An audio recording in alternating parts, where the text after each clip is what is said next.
ने इंटरव्यू देते हुए स्पष्ट रूप से कहा था कि उस समय की secretary of state America Condoleezza Rice ने कहा है कि किसी भी कीमत पे भारत को पाकिस्तान के विरोध कोई कार्यवाही नहीं करनी है। और चिदंबरम जी के अनुसार मनमोहन सिंह जी को भी और चिदंबरम जी को भी यह बातें अमेरिका की सरकार ने उस समय कही थी। अगर सही विषय में देखा जाए, जो वर्ड वॉज, जो चिदंबरम साहब ने जो वर्ड इस्तेमाल किए थे, उनके शब्द थे, the whole world descended on New Delhi to stop the act of physical retribution against Pakistan. The then US secretary of state Condoleezza Rice had asked him and PM Manmohan Singh not to react. Whole world descended on New Delhi. पूरे विश्व का एक तरह से दबाव था कि भारतवर्ष किसी प्रकार से पाकिस्तान के खिलाफ कुछ ना करे, और विशेष तौर से अमेरिका ने भी ये दबाव बनाया प्रधानमंत्री के ऊपर और गृह मंत्री, तत्कालीन गृह मंत्री चिदंबरम जी के ऊपर। कल एक इंटरव्यू में मनीष तिवारी जो कि कांग्रेस के एक कद्दावर नेता हैं, पूर्व मंत्री भी रह चुके हैं और अभी सांसद भी हैं, मनीष तिवारी जी ने कल अपने इंटरव्यू में स्पष्ट रूप से कहा है कि the statements of P Chidambaram can not be disregarded. अर्थात जो पी चिदंबरम साहब ने कहा है उसे डिसरिगार्ड नहीं किया जा सकता, उसे खारिज नहीं किया जा सकता, क्योंकि वो उस समय गृह मंत्री थे, होम मिनिस्टर थे। और मनीष तिवारी आगे कहते हैं, उनके इंटरव्यू के एक्सर्प्ट्स को देखिएगा तो वो कहते हैं कि the official position of the Congress after 2.5 days of the attack was that we must respond kinetically. Congress party का ऑफिशियल पोजीशन था कि हमें काइनेटिकली, अर्थात हमें किसी प्रकार के बदले के भाव के साथ काम करना है। और मनीष तिवारी जी खुद कहते हैं इंटरव्यू में कि मैंने खुद एआईसीसी के पोडियम से कहा कि बदला होना चाहिए, इसके खिलाफ हमें कोई जंग छेड़नी चाहिए। और सीडब्ल्यूसी में उसके पश्चात शिवराज पाटिल, आपको पता है, वो कपड़े बदलने के कारण उनका इस्तीफा लिया गया और उसके बाद पी चिदंबरम जी को लाया गया। और फिर मनीष तिवारी जी कहते हैं शिव शंकर मेनन, जो कि उस समय फॉरेन सेक्रेटरी थे, और जो फॉर्मर एनएसए एम.के. नारायणन, इनके किताबों में भी लिखा गया है कि डिप्लोमैटिक कारणों से, सामरिक वजहों से यह निर्णय लिया गया यूपीए की सरकार द्वारा कि किसी प्रकार की कार्यवाही पाकिस्तान के खिलाफ नहीं की जाएगी, किसी प्रकार की कार्यवाही पाकिस्तान के खिलाफ नहीं की जाएगी, यह निर्णय लिया गया और यह किताबों में भी दर्ज है। मनीष तिवारी जी आगे कहते हैं कि चूंकि पी चिदंबरम तत्कालीन गृह मंत्री थे, इसलिए जो पी चिदंबरम जी ने कहा कि कॉन्डोलीजा राइस ने, यूएस की सेक्रेटरी ऑफ स्टेट ने फोन किया था मनमोहन सिंह जी को और गृह मंत्री जी को, जिसके कारण पाकिस्तान के खिलाफ कोई कार्यवाही नहीं हुई, इसको नजरअंदाज नहीं किया जा सकता है। मित्रों, जरा सोच के देखिए, यह उस समय का भारतवर्ष था। 26/11 एक कलंक है।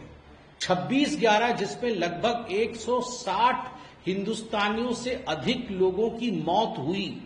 26/11 जो कि it's a blot in the name of, I would say, humanity.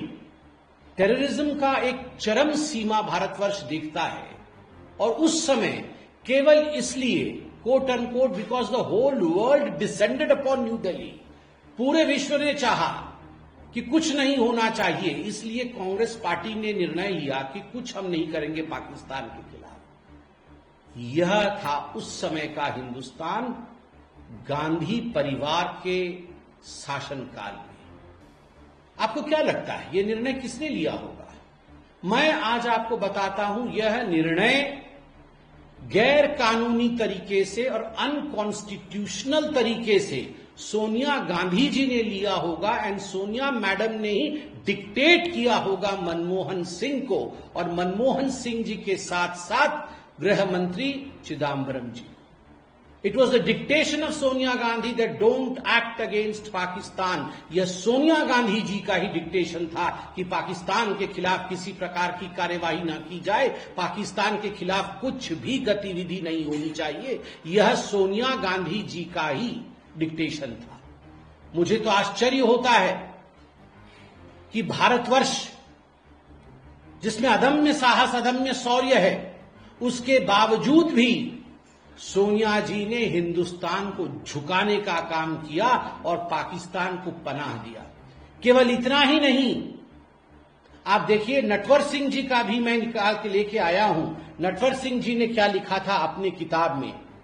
Natwar Singh ji ने 26 सितंबर 2014 में जब उन्होंने अपनी आत्मकथा को लिखा, one life is not enough, इसको हिंदी में बाद में ट्रांसलेट किया गया, एक ही जिंदगी काफी नहीं है। उसके विमोचन के समय उन्होंने कहा कि जब मनमोहन सिंह जी प्रधानमंत्री बने 2004 में, मनमोहन सिंह जी ने फोन करके कह दिया था, Manmohan Singh ji had already telephoned and said it to Natwar Singh that you are going to be the foreign minister, आप विदेश मंत्री बनेंगे, यह नटवर सिंह जी ने कह दिया था। उसके बावजूद सोनिया जी ने नटवर सिंह जी को फोन किया और कहा कि नटवर जी, अमेरिका नहीं चाहता है कि आप विदेश मंत्री बने। मनमोहन सिंह जी ने भी नटवर जी को कहा कि आप विदेश मंत्री बने, यह अमेरिका नहीं चाहता है।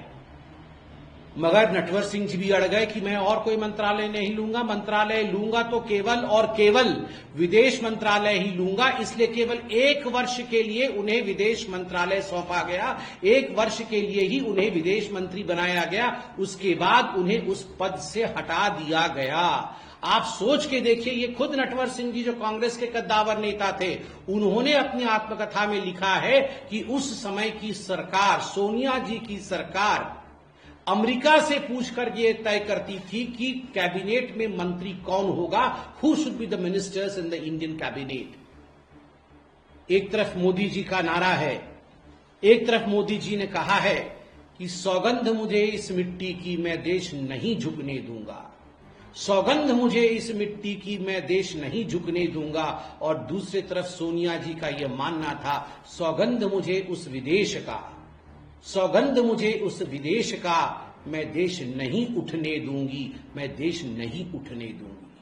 और तभी ये कारण है, इसी कारण से ही आप देखिए, चाहे ऑपरेशन सिंदूर हो, चाहे उससे पहले सर्जिकल स्ट्राइक हो, चाहे एयर स्ट्राइक हो, हर विषय में अड़ंगा डालने की कोशिश कांग्रेस पार्टी ने किया है, गांधी परिवार ने किया है।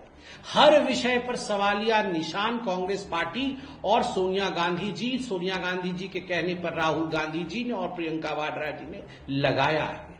देश की आर्मी को नीचे दिखाने की कोशिश की है। यहां तक कि उत्तर प्रदेश के जो मुखिया हैं कांग्रेस पार्टी के, उन्होंने कल तो यह भी कह दिया कि मैं सीडीएस की बातों पे और एयर चीफ मार्शल की बातों पे भरोसा नहीं करता, वो सत्य नहीं बोलते हैं। यह है कांग्रेस पार्टी का चरित्र। याद रखिए, चुनना है आपको तो देश नहीं झुकने दूंगा, यह चुनना है, या देश नहीं उठने दूंगा, यह चुनना है। India has changed, and the changed India is an India with valor. The India that was before 2014 had the valor of the army but lacked the political willingness, which today under Prime Minister Modi we can see we have the political witness, we have the political willingness. Thank you so much. Dhanyavad.